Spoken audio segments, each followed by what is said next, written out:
Hello, everyone. Good afternoon. Happy Saturday. I think some of you may have been here since 12 o'clock. If you are, thank you so much for waiting until 12:30. I think there's been two different times posted. There's 12 o'clock somewhere and 12:30 in other places. But thank you for staying and waiting, and we're going to get started right now. So again, hello, welcome to our October webinar. Today I'm going to talk about grief and loss and some of the common myths that surround this topic. If you have any questions throughout the presentation or the webinar, you can put them in the chat. The Q&A is also enabled. I'm not sure if I'll be able to answer them today right now, but I always send out a replay to everyone who attended and I answer the questions that were posted. So feel free to post any questions that you may have. So let's get started. So some of you know me, but I also know that there are some new names here today. So welcome. My name is Dr. Denisa Millet. I am a practicing licensed psychotherapist, and professor of counseling psychology with over 24 years of clinical experience. My specialties are trauma, grief and loss, anxiety disorders, and in general, women's health issues. I'm a founder of the Safe Emotions Counseling, which is based in Atlanta, Georgia, as well as DM Coaching, which is an international platform that's designed to support women across the globe who in really creating a life worth of living, especially in the aftermath of traumatic life experiences. Originally, I'm from the Czech Republic, where I was born and raised there, but I currently reside and practice and teach predominantly in the United States and Canada. But if you want to know any more about my work that I do, please feel free to visit my website, either denisamila.com, which is really the US psychotherapy website, or the dmcoaching.life. But that's enough about me. I want to really move into our presentation. So here we are.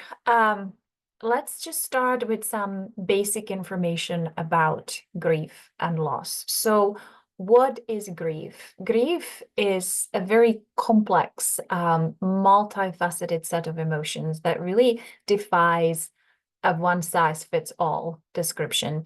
It's a deeply personal experience that varies widely from person to person, and even within an individual, it can actually change from moment to moment.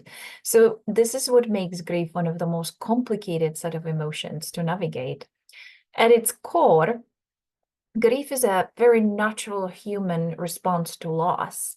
This loss can take many forms, from the death of a loved one to the end of a significant relationship, or even the loss of one's identity or a sense of normalcy following a life-altering event.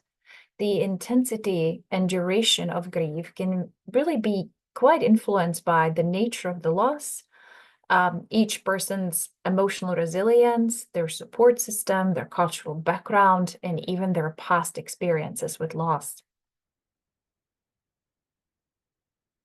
So grief is not just one emotion. Sadness, anger, guilt, confusion, and even relief can all be part of the grieving process. These emotions can come in waves, sometimes hitting all at once, or they can alternate, giving the griever brief periods of respite before returning with renewed intensity. So we call this really grief spurs that just kind of come out of nowhere. So, you can be at a grocery store and you can be just fine going about your day, and all of a sudden you see something familiar that reminds you of your life before the loss, and you can have a very overwhelming emotion of sadness, anger, guilt, confusion, whatever. Any one of these can just happen and come out of the blue. So the initial wave of grief often brings with it sort of a crushing sense of loss. It can manifest almost as a physical weight, a little heaviness in the chest or limbs, as if the body itself is mourning. It's a universal reaction. It's rooted in our very own biology, and it really speaks to the fundamental impact that loss has on us as social beings. Okay, so let's talk about the range of emotions. So, as I mentioned, and as we delve deeper into the psychology of grief, we encounter a range of emotions that are both unique and universal. So, there is the sharp sting of anger, a very strong response that can arise from feeling of helplessness or injustice associated with the loss.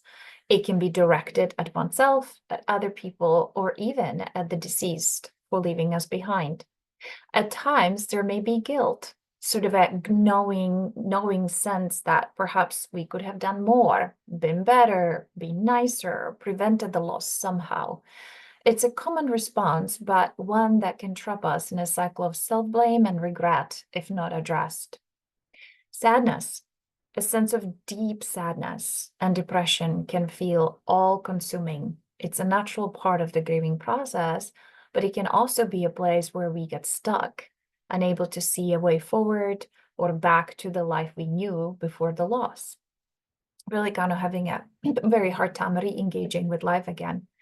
Loneliness is another common emotion in grief as we adjust to a life without the presence of the person, a life as we knew it. It's a stark reminder of the void left behind, and it can challenge our sense of identity and connection to the world.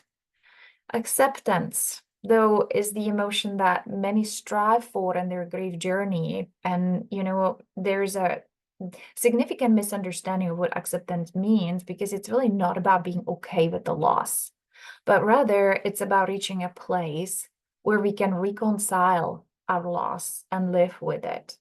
It's a form of peace and understanding that the loss is a part of our story, but not its entirety. Grief can also bring feelings of relief, especially if the loss follows a prolonged illness or suffering. This relief is often accompanied by guilt, as if, feeling anything other than sorrow is a betrayal of the loved one's memory. Hope, however, can also emerge from grief. Many times it's a testament to the resilience of the human spirit, a reminder that even in our darkest moments, we can still find a light to guide us forward. Hope does not negate the pain of loss, but it offers a path through it, a possibility of healing and finding joy again. Okay. We cannot talk about grief and loss without looking at some cultural norms. So it's a significant aspect that adds to the complexity of grief. Societal expectations surrounding grief, right? Cultural norms often dictate how one should be grieving, for how long, and what is considered appropriate grieving behavior. These expectations can put a lot of additional pressure on individuals who are already struggling to cope with their loss, making them feel isolated or misunderstood if their grief doesn't align with societal standards. And I actually hear this from my clients all the time, the expectations that are placed on them by family members, friends, work colleagues about how they should be grieving and how they should be moving through the process of grief. In the West, grief is often seen as a personal journey, right, with an emphasis on individual expression and counseling. This contrasts really sharply with collective societies where grief is a shared experience, with the community coming together to support the person who is grieving. For instance, in Hindu culture, a 13-day ritual brings family and friends together to support the immediate family, reflecting a collective approach to mourning. The duration and expression of grief also really varies significantly. In some cultures, like Bali, mourning is very brief, and public displays of any kind of a sorrow is quite discouraged. On the other hand, in Mexico, grief is openly expressed, and the dead are honored through extended rituals and the belief that the deceased visit the living, making grief an enduring event. So religious beliefs also play a pivotal role in shaping grief practices. Christianity, for example, offers hope in the form of an afterlife, providing comfort and framework for mourning through prayers and congregations. This belief in a continued existence beyond death can offer solace and a sense of connection to the departed. The diversity in grieving practices really underscores a universal truth. So while grief is a shared human emotion, cultural norms and values heavily influence its expression.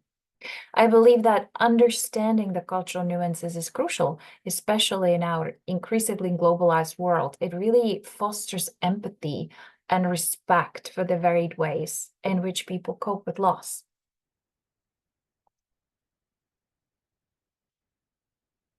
Okay, so we have now talked about grief as a complex experience that affects us emotionally, but it also affects us physically. In other words, the impact of grief can be surprisingly broad, influencing various aspects of health and daily life. So, physically, if we focus on the physical for a minute, physically, grief can manifest in numerous ways. Specifically, research has highlighted a connection between grief and cardiovascular health, indicating an increased risk of heart attack and other heart-related issues following the loss of a loved one. The immune system is also affected, with studies showing that grief can lead to immune dysfunction, raising inflammation levels and the risk of infection. The physical symptoms extend to sleep disturbances, with many people experiencing problems such as insomnia or disrupted sleep patterns, which can then further affect health issues. Pain is another common physical symptom, with reports of headaches, chest pain, general aches being prevalent among those who are grieving often. So the emotional and physical turmoil can lead to behavioral changes as well. Social withdrawal is very common, as people may find it quite challenging to engage in activities they once enjoyed, leading to a cycle of isolation and further emotional distress. Additionally, grief can also increase the risk of suicide, underscoring the importance of seeking support and help during these times. Coping with grief is a journey. It requires time, support, often professional help.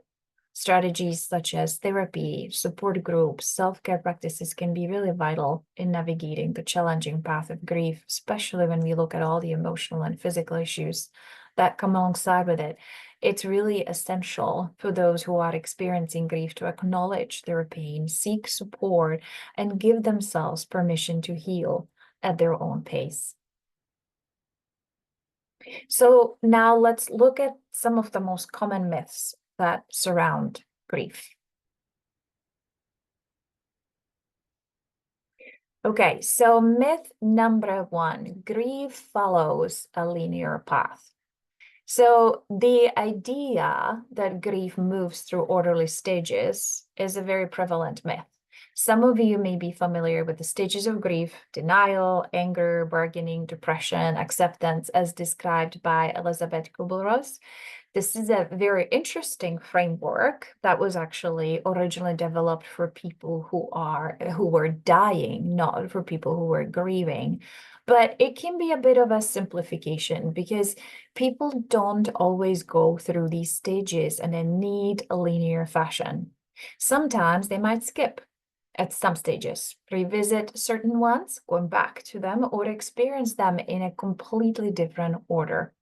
Also, everyone grieves differently. So the idea of set stages can sometimes feel very restrictive or even invalidating for people who don't follow that pattern. So really, we have to think of this as more of a guide rather than a rule book.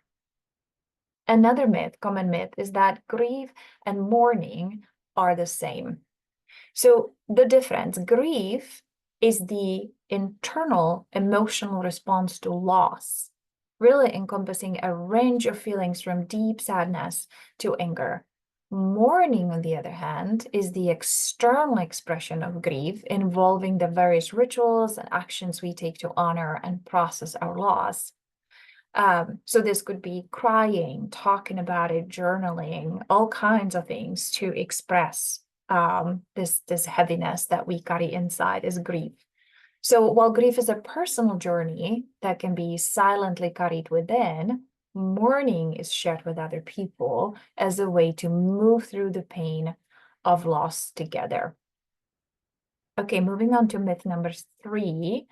Time heals all wounds. So time may dull the sharpness of grief, but it really doesn't erase the loss. Healing involves actively working through emotions, not just waiting for time to pass. It's a, again, deeply personal journey, and there's no one size fits all answer. For those who find that time alone isn't enough, seeking support through therapy or support groups can actually be really beneficial. But again, this need is so very individual. I want to stay with this for just a little bit longer. When we are talking about, you know, moving through grief and working through grief, we are really not talking about curing grief, but rather healing. So I have some very thoughtful reflection right here in terms of what does healing mean when it comes to grief? So I'm just going to read them. So one of them says, healing is not the same as curing, which is a medical term that means remedying or correcting. You cannot remedy your grief, but you can reconcile it. Okay. Another one says you cannot correct your grief, but you can heal it. Grief is not an illness, although it can feel like one. Okay. So, so I think this is a very important concept that we're not curing grief. We are reconciling grief. So what does that look like? I'm going to read you something from a book by Gerald Sitzer. It's called A Grace Disguised, because I think this is very great way of explaining what this reconciliation actually looks like. So it says, every time I looked out the window, all I could see was that stump. Eventually, however, I decided to do something about it. I landscaped my backyard, reclaiming it once again as my own. I decided to keep the stump there since it was both too big and too precious to remove.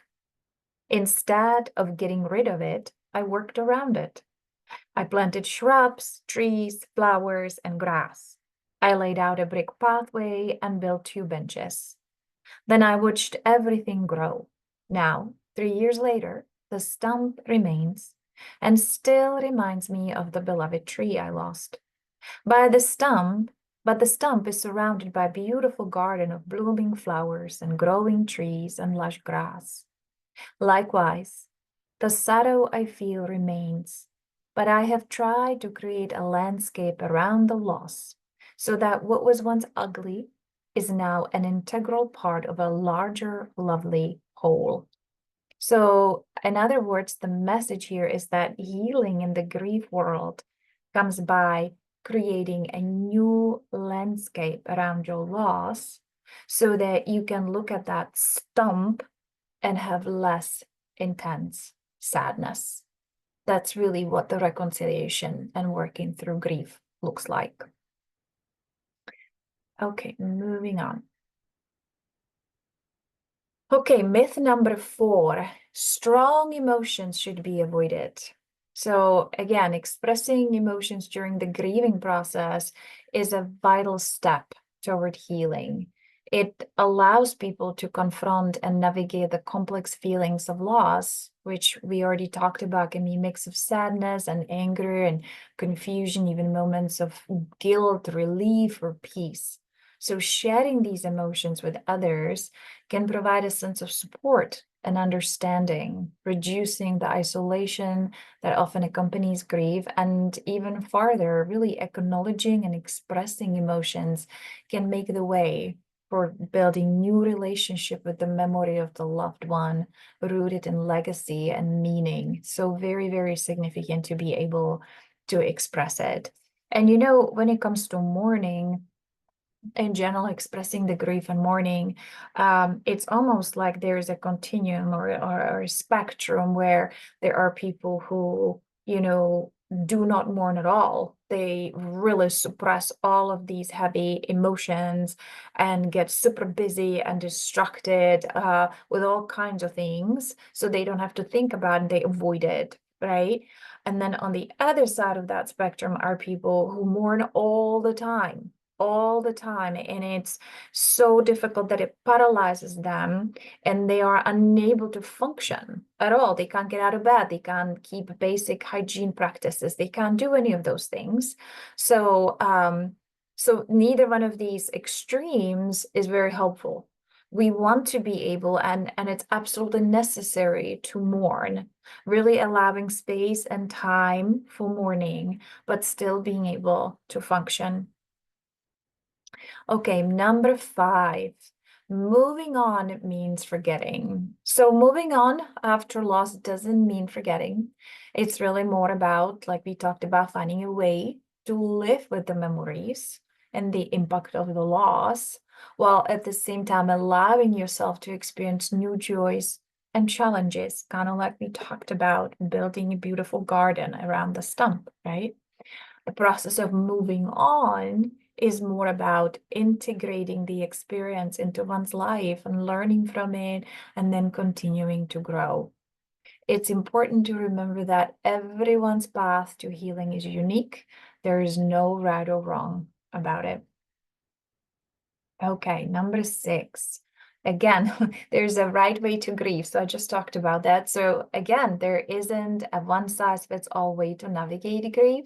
It varies from person to person. Some may find solace in creating things like a tribute to their loved one, while others might find comfort in quiet reflection, talking about their feelings. So again, it's very important to allow oneself the space and the time to experience the range of emotion that comes with loss. Ultimately, the right way to grieve would be the way that feels most healing to the person, to you, and it's okay if that looks different from someone else's healing path. Okay, we have 4 more. So myth number 7, grief has an endpoint. Grief is often described as a journey rather than a destination, but there's no set timeline or predictable path. So, when you hear those comments like, well, I would think you would be over that now. You got to move on with your life, right? So, as I mentioned, the intensity and duration of grief can be influenced by many factors: the nature of the loss, one's, emotional resilience, the support system that's in place, all of that. And again, while some may find that their grief evolves and becomes more manageable over time, for other people, it may actually feel like a constant companion, changing in form, but never really fully disappearing. So again, the goal isn't to end grief, but to learn how to carry it with us, integrating the loss into our lives in a way that allows us to continue moving forward. And this is actually very similar to trauma healing and recovery, because when we have traumatic experiences in our lives, we can't just erase them or get rid of them. They will always be there. Those memories will always be there. We have to reconcile them. We have to assimilate them. We have to learn how to live with those memories in a way that they are not so intense and they are not affecting us in a way that's harmful to us. Okay, moving on to myth number 8. You can only grieve death. So grieving is a natural response to any loss, and it's not limited to the death of a loved one. Okay, so there's death loss and then there's non-death loss. People can experience grief after any significant loss. So, breakups, significant relationship, loss of a job, or even the loss of a cherished dream. Right? The intensity and duration of grief can vary greatly based on the loss that we experience, but it's important to recognize that it's valid and that it's a normal reaction to many different types of loss. So sometimes people really doubt themselves and they say, okay, I shouldn't be feeling all this grief just because, I lost this and I didn't lose that, and there's a comparison, but it's not really how that works. It's just a deep void that something significant has changed in our life, and we all have a right to grieve and go through the process of grief, whether it's a death loss or a non-death loss. So again, as we navigate through life's changes, understanding the really broad scope of grief can help us find compassion for ourselves, but also for other people who may be going through difficult times. Number 9, grief is only emotional. So you already know that that's not true because we talked about the physical symptoms. There is a range of physical and psychological reactions. Physical symptoms, like I mentioned a lot of times, the most common are changes in appetite, sleep patterns, pains and aches in the body, decreased immunity. Psychologically, besides the emotions that I already named, sadness, anger, guilt, and all of that, we can develop there can be a development of depression, depressive disorder, anxiety disorder, or other mood disorders. Okay, and myth number 10. So if you're not crying, you're not grieving. So while crying is often associated with grief, it's not a necessary component for everyone's grieving process.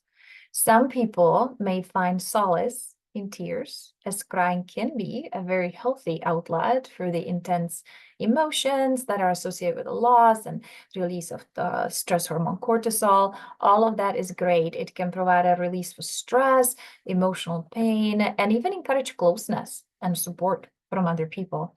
However, it's important to recognize that not everyone expresses grief through crying, and that's perfectly normal. People can mourn and express grief through reflection, talking, writing, and sometimes even through just silence. So the key is to allow oneself the space to process the loss in a way that feels right for them without feeling any kind of a pressure to conform to any specific way of mourning. Okay, so now that we've talked about all these things, understanding these myths and the realities behind them can really provide a lot of comfort and clarity during the grieving process. It's important to allow yourself or others the space to grieve in their own way and time. And yet, grieving is a journey that really no one should have to walk alone. So seeking support during such time can really bring some hope amidst the darkness of loss. It is a courageous step that acknowledges the complexity of grief and healing rather than recovery. The support during these times can come in many forms, from, the empathetic ear of a close friend to professional counseling, and each of them offer a unique avenue to work towards understanding and processing the emotions that come with loss. But the idea here is to really embrace the vulnerability that allows us to articulate our pain and share our memories and gradually find a new equilibrium in life. So after saying all of this, I would like to just introduce our newest resource that we have, the Hummingbird groups, which are grief, loss, and transition support groups for women. We have in-person and online group options. These groups are simple in a way that you can join them anytime. We are officially starting this month, so in October, and you can see the dates for the in-person and the virtual on there. There is a short application form that you need to complete just to make sure this is the right fit. And once you complete this, we usually get back to you within the next 24 hours about the next steps. But these groups will be meeting every other week, so it's not too much of a time commitment either, and you can come once or you can come every time. There's really no long-term commitment either if you just want to check it out. We would love to have you, but outside of that, that's really what I wanted to share in this webinar with you today. Thank you again so much for coming and being here. I am recording this, so there'll be a replay. I generally send out, or my assistant sends out a replay to everybody with any comments or answers to any questions that you may have. But if you want to sign up for our group, you want to join us, there is the website, dmcoaching.live-hummingbird for the sign up. If you have questions or you need any clarification, you can email me at info@denisamilad.com. So just my first and last name. And outside of that, our next webinar will be in November. In that webinar, we're going to be talking about releasing trauma from our bodies in some different ways, besides just talk therapies. And I haven't narrowed down the exact date for that one yet, but if you are subscribed to our mailing list or you follow me on Facebook, you will definitely hear about it. So I hope to see you there. And again, feel free to email me with any questions. Again, thank you so much for coming, and I'm looking forward to seeing you all another time. Bye-bye, everyone.